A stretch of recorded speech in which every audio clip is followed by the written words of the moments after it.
Hey guys! In today's video, I am going to show you how to hide reposts on TikTok. Let's get started.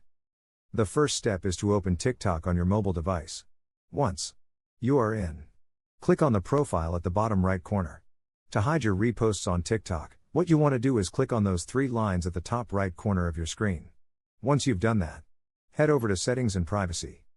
Now, when you click on Privacy, you might notice there's no option related to hiding your reposts. But don't worry, we've got a workaround. Click on Privacy once again.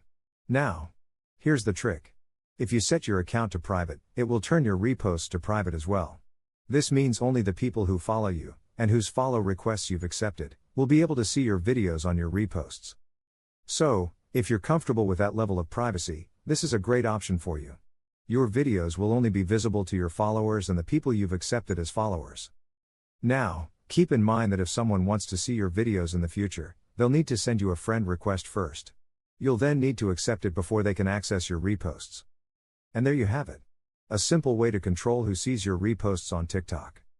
If you found this video helpful, make sure to smash that like button and subscribe to my channel for more amazing tips and tutorials. Thanks for watching.